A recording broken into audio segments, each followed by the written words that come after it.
Coming up here on Patriots Today by Chat Sports, I want to give you guys the preview to the mandatory minicamp for your New England Patriots. If you guys want to check out what happened during OTAs, I did make a winners and losers video. It's right now on Patriots Today by Chat Sports. If you guys want the rundown ahead of the mandatory minicamp, I highly suggest going to check that video out first because there are several storylines that I personally am following here for the Patriots heading into that 3-day minicamp that I think you guys should keep an eye out on. There's position battles. There's definitely possibly a salary holdout coming up here with Matthew Judon. I hope not, but sounds like he wants to get paid. And, of course, we're all focused on Drake Maye. What will he look like going up against those veterans? What will he look like coming up in this mandatory minicamp? I'll break that down in just a few moments. I am your host, Allie Barefoot, and if you guys are ready for the Patriots minicamp, go on ahead and comment me. And I know it's still not full pads. I know it's not the real thing, but minicamp means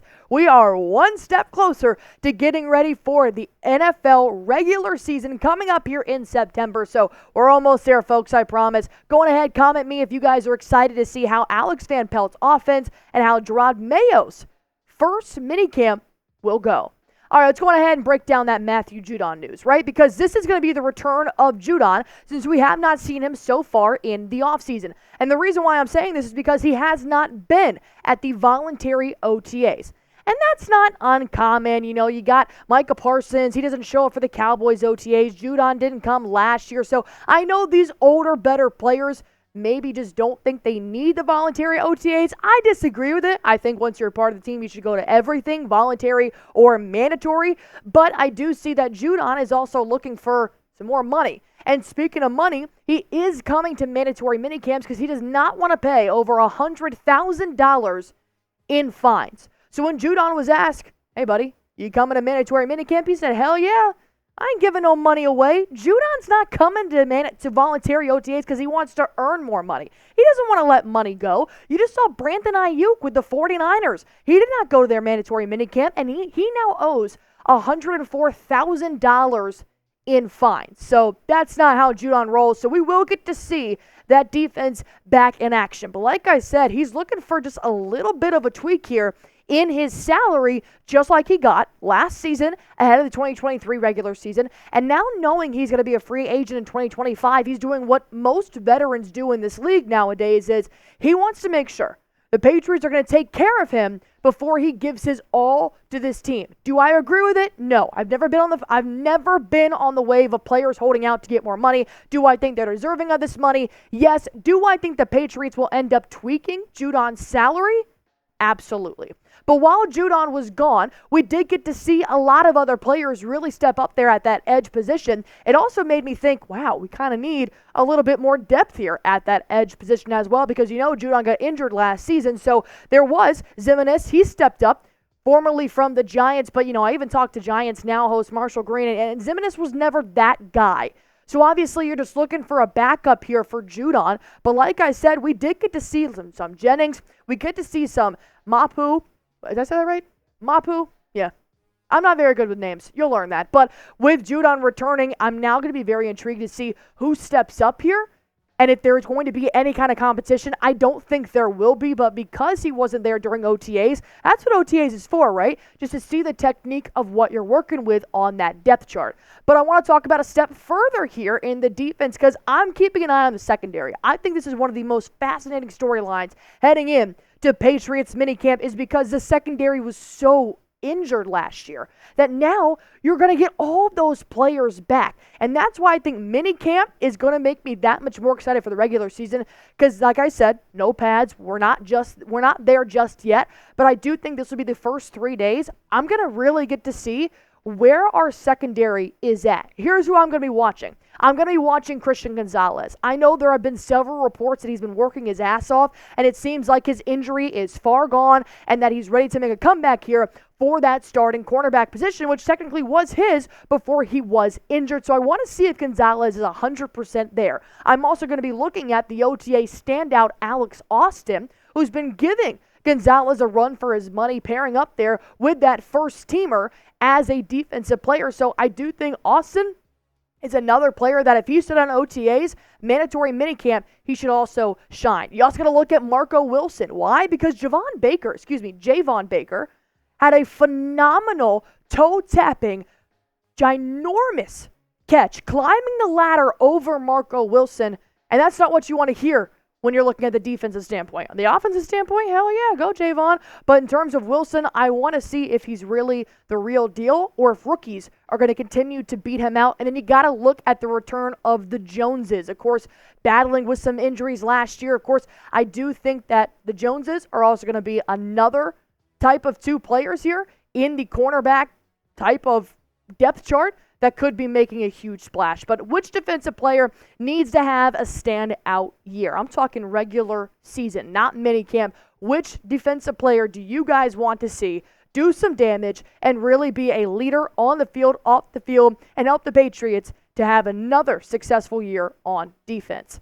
But we also got to talk about the offensive side and how the receiver room will shake out. You got to think about this right now. There are 12 receivers on the roster. They have recently cut some receivers, and they added on Division III. They added on another guy from Rutgers. I know you're gone with Bill Belichick, but somehow Rutgers guys are still making their way into the depth chart here. So my take on what the receiver room is going to look like here in mandatory minicamps, that all eyes are going to be on Javon Baker and Jalen Polk. That's how it should be when you just drafted two phenomenal rookies in the top 3 days of the NFL draft. So we know Baker, the touchdown maker, has been making strides in OTAs. We also know that Baker, Polk, and Maye have been staying after every single day in OTAs. Will that continue in mandatory minicamp? But you also have to watch out for Tyquan Thornton. I've seen that he is also shining a little bit in OTAs, but it's kind of getting a little dimmed down by Javon Baker and Jalen Polk. So I want to see if Thornton wants to really make a stance here and go above the rookies. You also have a look at Juju Smith-Schuster. Apparently he's healthy. Apparently he feels good. But in my mind, I still think the Patriots are going to end up cutting him. But I think mandatory minicamp could change my mind and possibly even the Patriots front office. And then, of course, Pop Douglas. He's been connecting fantastic with Drake Maye and QB1 Jacoby Brissett. So those 12 receivers, I want to see how this plays out with Alex Van Pelt's strategies here. And speaking of offense, how will they look? Because we know the OTAs, the offense was not the main focus here in terms of great production. They struggled when it came to 11 on 11. 7 on 7s, yeah, of course, they're the top offensive line in the league.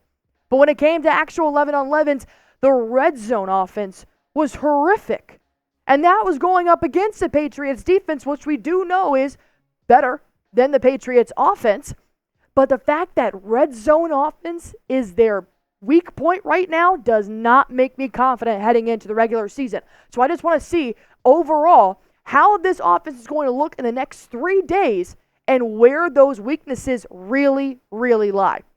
Because when you look at some offensive woes here, Brissett, he looked comfortable at QB1. That's the good part here, is that you got that veteran. You do not have to have a repeat of Mac Jones and just throwing him into the fire. Jacoby Brissett, as of right now, he looks good. He's been to Washington. You know he knows how to operate without a good offensive line.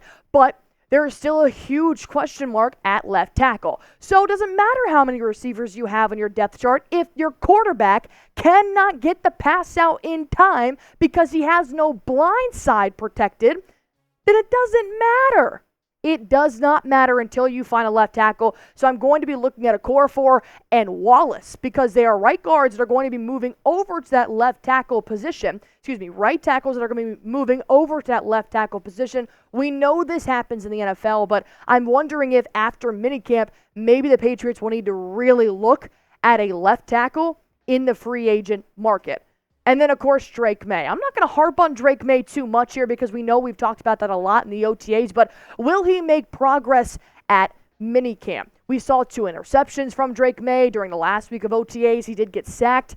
So I do think that Drake Maye still has a while to go. He's been getting the most reps when it comes to VR as of right now, but Joe Milton is another player I'm going to be looking at. Will Drake Maye continue to progress over Bailey Zappi? I'm not really worried about him progressing over Jacoby Brissett, but I do think whoever takes the most reps here at minicamp, it's going to set the foundation for training camp and so on. So if you see Drake Maye taking somewhat more reps than Jacoby Brissett, that's what you need to watch for heading into training camp later this summer.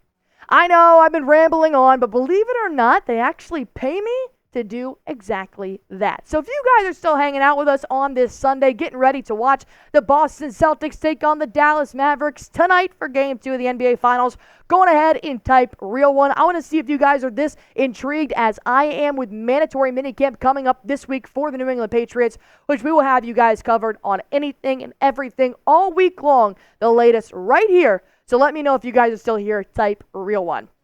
And of course, there are several other storylines you're going to have to watch for heading into minicamp. We forget that this is Jerod Mayo's first minicamp as well. It's going to be very different from the Belichick era. A lot of things are going to be different from the Belichick era. So I'm going to be intrigued to see what Jerod Mayo will have to say to media throughout these next 3 days. Also, if there's going to be any differences to how Bill ran his mandatory minicamp and how Jerod Mayo wants to go about it.